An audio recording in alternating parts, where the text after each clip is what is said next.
Assalamualaikum warahmatullahi wabarakatuh dan selamat siang. Perkenalkan nama saya Rasyid Musatya dengan ekor NIM 024. Kali ini saya akan mempresentasikan hasil dari visualisasi data mengenai Patient Sales Dataset.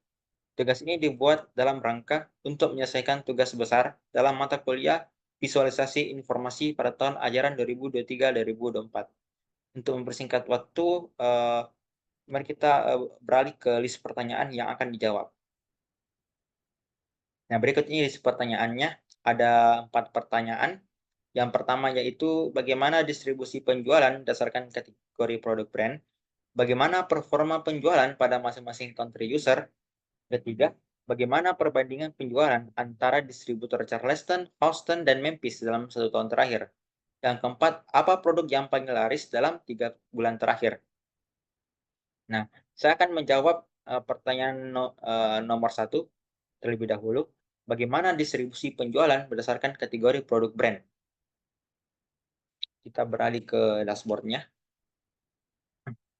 Nah, pada layout di sebelah kiri atas, kita bisa melihat bar chart. Nah, saya menggunakan bar chart untuk melihat distribusi penjualan, karena teknik ini sangat cocok untuk atribut yang memiliki banyak kategori, seperti contohnya produk brand, dan cocok untuk membandingkan suatu value pada atribut tersebut. Nah, dikarenakan datanya banyak, saya filter saja 10 kategori tertinggi untuk produk brand berdasarkan distribusi penjualannya. Nah, berdasarkan data yang ada, produk merek Calvin Klein memiliki berkontribusi sebesar $206.873,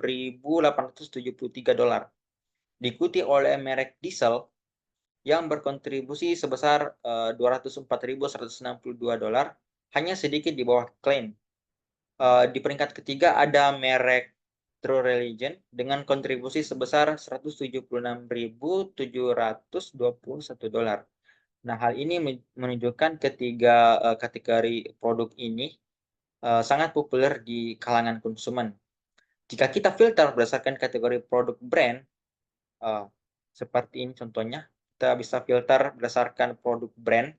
Nah, di sini pada layout di sebelah kanan atas nampak berubah visualisasi yang menampilkan performa penjualan masing-masing country user. Nah, tentu ini berdasarkan hasil filter tadi, yaitu kategori produk brand Calvin Klein. Nah, di sini kita bisa melihat negara China berkontribusi paling banyak untuk produk Calvin Klein sebesar $71.234, disusul oleh United States yang berkontribusi sebesar $43.705. Nah, berdasarkan data tersebut, kita bisa mengambil rekomendasi langkah-langkah untuk meningkatkan tren penjualan di dua negara tersebut. Nah, contoh langkahnya mungkin kita bisa ambil salah satunya seperti memperkuat kehadiran merek dengan menginvestasikan lebih banyak dalam pemasaran dan promosi. Ataupun kita dapat menjalin kerjasama dengan kemitraan lokal yang populer di dua negara tersebut. Nah, langkah-langkah tersebut mungkin bisa saja akan membantu kita untuk meningkatkan penjualan dan mempertahankan keunggulan produk. Nah, selanjutnya kita beralih ke pertanyaan kedua. Bagaimana performa penjualan pada masing-masing country user? Nah, kita beralih ke tampilan dashboard. Di sini tampak pada layout di sebelah kanan atas. Di sini sekali lagi saya menggunakan bar chart karena kita mau membandingkan performa penjualan antar country. Nah, kita bisa melihat negara dengan performa penjualan tertinggi adalah negara China yang berkontribusi sebesar $3.632.640. Yang kedua yaitu United States berkontribusi sebesar $2.416.197. Di peringkat 3 ada negara Brasil yang memiliki kontribusi sebesar $1.583.913. Nah, hal ini menunjukkan bahwa ketiga negara ini memiliki kontribusi terbesar pada performa penjualan produk fashion di beberapa negara. Nah, berdasarkan data ini, kita bisa mengambil contoh langkah-langkah untuk meningkatkan tren penjualan pada 3 negara tersebut. Salah satunya di antara seperti menjalin kemitraan dengan platform e-commerce misalnya pada suatu negara seperti perusahaan Alibaba. Nah, dengan pendekatan tersebut, kita dapat fokus pada upaya pemasaran dan promosi yang tepat sasaran di negara-negara dengan kontribusi penjualan terbesar, sehingga dapat mendorong peningkatan penjualan produk fashion secara efektif. Nah, kita lanjut ke pertanyaan ketiga. Bagaimana perbandingan penjualan antara distributor Charleston, Houston, dan Memphis dalam 1 tahun terakhir? Nah, berikut ini hasil visualisasinya nampak pada sebelah kiri bawah. Nah, di sini saya menggunakan line chart. Nah, untuk menggambarkan data yang bersifat kontinu dari waktu ke waktu. Kita bisa melihat pada sebelah kiri bawah ini terdapat visualisasi perbandingan penjualan antara 3 distributor yaitu Charleston, Houston, dan Memphis dalam kurun waktu 1 tahun terakhir yang dihitung dari bulan Juni 2022 sampai dengan bulan April 2023. Nah, di sini pada line yang berwarna oranye menunjukkan itu merupakan distributor Houston, sedangkan yang berwarna biru muda itu merupakan distributor Memphis, sedangkan yang warna hijau ini merupakan distributor Charleston.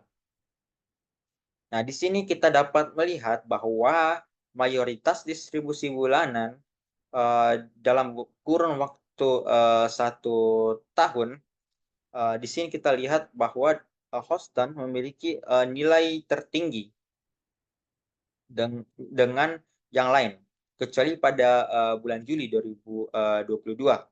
Pada bulan tersebut, Houston TX memiliki selisih sebesar $546 dengan Memphis yang memuncaki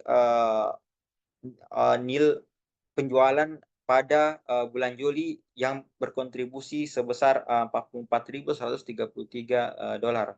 Distributor Charleston di sisi lain ini merupakan distributor yang paling terbawah di antara yang lainnya, jauh tertinggal dibanding keduanya selama 1 tahun terakhir ini. Jadi kita perlu untuk melakukan analisis yang lebih lanjut lagi untuk mengetahui faktor apa saja sih yang menyebab distributor Charleston jauh tertinggal dibanding keduanya. Nah, dengan memahami penyebab ketertinggalannya, nah, kita dapat mengidentifikasi masalah yang mungkin ada dan mengambil langkah-langkah solusi yang tepat dari permasalahan pada distributor Charleston. Nah, lanjut ke pertanyaan keempat, itu pertanyaan terakhir. Apa produk yang paling laris dalam 3 bulan terakhir? Oke, kita beralih ke top line dashboard. Nah, kita bisa melihat pada sebelah kanan bawah terdapat visualisasi produk yang paling laris terjual dalam 3 bulan terakhir. Karena kita mau melihat nama produk dan kebetulan datanya itu terdapat ada banyak nama produk, jadi saya menggunakan teknik visualisasi bar chart. Terlebih lagi bar chart itu menggunakan untuk perbandingan yang sudah saya jelaskan tadi. Dan kita dapat bisa melihat setiap kategori produknya secara jelas dan dapat dibandingkan langsung satu sama lain. Nah, di sini kita dapat melihat bahwa produk Vans Sport Coat terjual sebanyak 13 item. Ini merupakan produk yang paling laris dalam 3 bulan terakhir. Nah, selanjutnya diikuti oleh Cowboy Cut Jean, sejenis produk jeans yang terjual sebanyak 12 item. Di peringkat 3 terdapat Ricky Strike Jean, juga sejenis jeans dengan penjualan sebanyak 11 item. Nah, jika kita filter berdasarkan nama produk, misalkan kita klik di sini produk paling laris misalkan Vans Sport Coat. Nah, tampak pada visualisasi sebelah kanan atas pada country itu akan berubah nilainya berdasarkan produk yang kita pilih pada layout di sebelah kanan bawah. Nah, di sini kita bisa melihat produk Fan Sport Coat sudah terjual di 8 negara seperti China, United States, Brazil, Spanyol, Jepang, UK, Korea Selatan, dan Jerman. Nah, lagi-lagi 3 negara dengan performa penjualan tertinggi adalah China, United States, dan Brazil. Ketiga negara ini memiliki kontribusi yang amat besar dalam 3 bulan terakhir ini untuk produk Fan Sport Coat. Baik, itulah tadi hasil dari presentasi saya. Semoga dengan melakukan interpretasi data yang sebelumnya pada data vision sales, kita dapat mengambil langkah-langkah yang efektif dan efisien dalam menciptakan keputusan yang berarti bagi bisnis. Oke, sekian dari saya. Apabila ada kesalahan, mohon dimaafkan. Akhir kata, saya mengucapkan terima kasih dan Assalamualaikum warahmatullahi wabarakatuh.